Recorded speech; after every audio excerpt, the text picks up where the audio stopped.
ఆదివారం నాడు చైత్ర అమావాస్య ఏర్పడింది.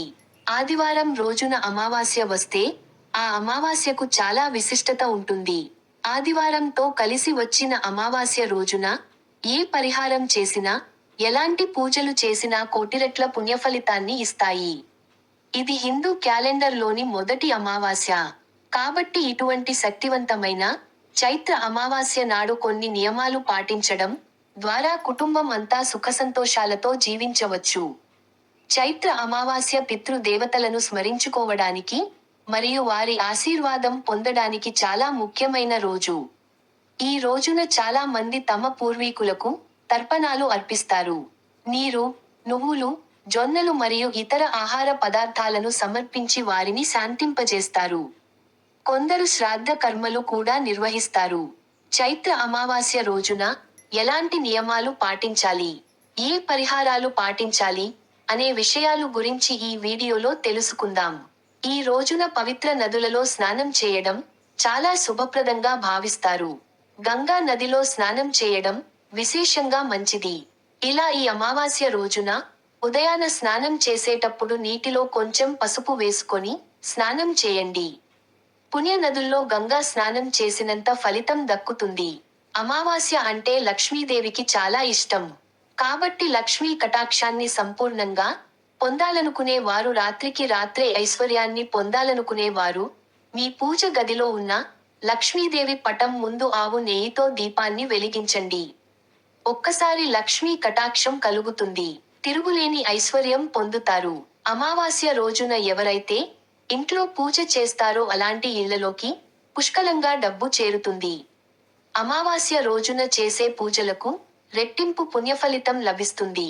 ఈ చైత్ర అమావాస్య రోజున ఉదయం స్నానం చేసిన తర్వాత తులసి మొక్క దగ్గర ఒక చిన్న దీపం వెలిగించి తులసిమాతకు నమస్కారం చేసుకుంటే మీ కుటుంబానికి సకల ఐశ్వర్యాలు కలుగుతాయి. మీ ఇంటికున్న కటిక పేదరికం తొలగిపోయి విశేషమైన ధన లాభం సిద్ధిస్తుంది. విశేషంగా ఈ అమావాస్య రోజున మీ ఇంటి గుమ్మానికి గుమ్మడికాయను కట్టుకోండి. అమావాస్య రోజున గుమ్మడికాయని కడితే మీ ఇంట్లోకి లక్ష్మీదేవి అడుగుపెడుతుంది. మీ ఇంటికి ఉన్న నర దిష్టి దోషాలు అన్నీ తొలగిపోతాయి. మీ ఇల్లంతా అష్టైశ్వర్యాలతో నిండిపోతుంది. ఇక గుమ్మడికాయను కట్టలేని వారు ఇంటి గుమ్మానికి కలబంద మొక్కను వేలాడదీయండి. లేదా ఇంటి గుమ్మానికి నిమ్మకాయలు కట్టండి. గుమ్మడికాయను గాని, కలబంద మొక్కలు కానీ, నిమ్మకాయలు కానీ ఏదో ఒక వస్తువును ఇంటి గుమ్మానికి కట్టుకోండి. ఈ సంవత్సరమంతా మీ ఇంట్లో ఎలాంటి సమస్యలు లేకుండా 7 తరాల ఐశ్వర్యం మీ ఇంటికి కలుగుతుంది. ఈ అమావాస్య రోజున ఏది చేసినా, చేయకపోయినా ప్రతి ఒక్కరూ రాళ్ల ఉప్పుతో దిష్టి తీసుకోండి. అమావాస్య రోజున ఉప్పుతో దిష్టి తీసుకుంటే నర దిష్టి సమస్యలన్నీ తొలగిపోయి మీ జాతకంలో విపరీతమైన అదృష్టం కలిసి వస్తుంది. అలాగే అమావాస్య రోజున ప్రతి ఒక్కరూ ఎడమ కాలికి నల్ల దారాన్ని కట్టుకోండి. అమావాస్య నాడు నల్ల దారం కట్టుకుంటే కుబేర ధనయోగం కలుగుతుంది.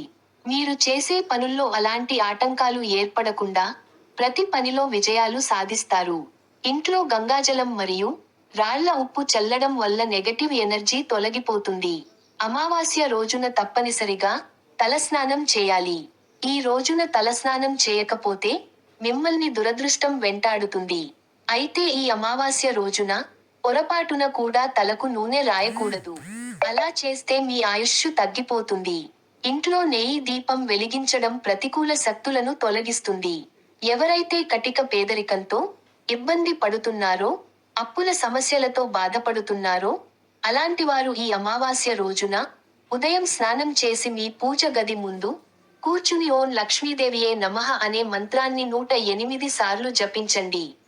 లక్ష్మీదేవి ఆశీర్వాదంతో నీకున్న డబ్బు సమస్యలన్నీ క్షణాల్లో తొలగిపోతాయి.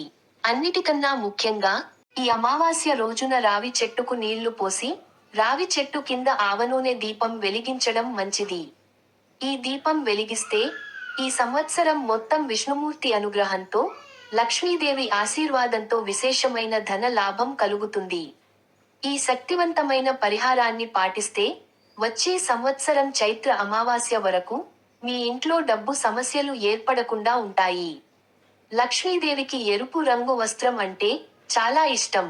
కాబట్టి అమావాస్య రోజున మీ బీరువాలో ఒక ఎరుపు రంగు వస్త్రాన్ని పెట్టుకోండి. మీ ఇంటి ఆదాయం రెట్టింపు అవుతుంది. మీ ఇంట్లో విష్ణుమూర్తి విగ్రహం ఉన్నా, లేదా లక్ష్మీదేవి విగ్రహం ఉందా, లేదా శ్రీకృష్ణుని విగ్రహం ఉన్నా సరే, ఈ చైత్ర అమావాస్య రోజున ఈ దేవుని విగ్రహాలకు నీటితో అభిషేకం చేయండి. మీ కుటుంబానికి మొత్తం అఖండ రాజయోగం కలుగుతుంది. ఆదివారం అంటేనే సూర్యభగవానుణ్ణి పూజించాలి. అయితే ఆదివారంతో కలిసి వచ్చిన అమావాస్య రోజున సూర్యభగవానుడికి ఆర్ఘ్యం సమర్పిస్తే మీ జాతకంలో ఉన్న జన్మజన్మల పాపాలని తొలగిపోయి విపరీతమైన అదృష్టం కలిసి వస్తుంది. అమావాస్య రోజున గోవున సేవిస్తే చాలా మంచిది. ముఖ్యంగా గోమాతకు 3 ప్రదక్షిణాలు చేస్తే ముక్కోటి దేవతల ఆశీర్వాదం వెంటనే లభిస్తుంది. అలాగే గోమాతకు ఆహారాన్ని తినిపిస్తే కటిక పేదవాడైనా సరే ధనవంతులు అవ్వక తప్పదు. ఆవుకు అన్నం మరియు బెల్లం తినిపించండి. ఈ అమావాస్య రోజున తప్పనిసరిగా మీ ఇల్లు అంతట సాంబ్రాణి పొగ వేయండి. మీ ఇంట్లో ఉన్న దుష్టశక్తులని బయటకు వెళ్ళిపోయి మీ ఇంట్లోకి దైవశక్తులు ప్రవేశిస్తాయి. అమావాస్య రోజున మూగజీవులకు ఆహారం తినిపిస్తే చాలా మంచిది. ముఖ్యంగా చీమలకు పంచదారను వేస్తే కుటుంబంలో ఉన్న కష్టాలన్నీ తొలగిపోతాయి. అలాగే కాకికి ఆహారాన్ని తినిపిస్తే అప్పుల సమస్యలు తీరిపోతాయి. అలాగే వీధి కుక్కలకు ఆహారాన్ని తినిపిస్తే జాతకంలో ఉన్న గ్రహదోషాలు అన్ని తొలగిపోతాయి. అలాగే పావురాలకు బియ్యం గింజలను వేస్తే లక్ష్మీ కటాక్షాన్ని సులభంగా పొందవచ్చు. అమావాస్య రోజున జమ్మి చెట్టును నాటితే సకల పాపాలన్నీ తొలగిపోతాయి.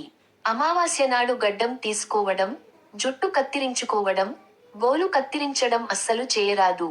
అలా చేస్తే జీవితాంతం మిమ్మల్ని దరిద్రం వెంటాడుతుంది.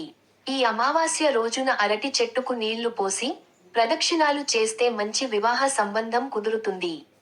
మీ ఇంటికి పితృ దోషాలు ఉంటే తరతరాలుగా మీ కుటుంబాన్ని సమస్యలు వెంటాడుతుంటాయి.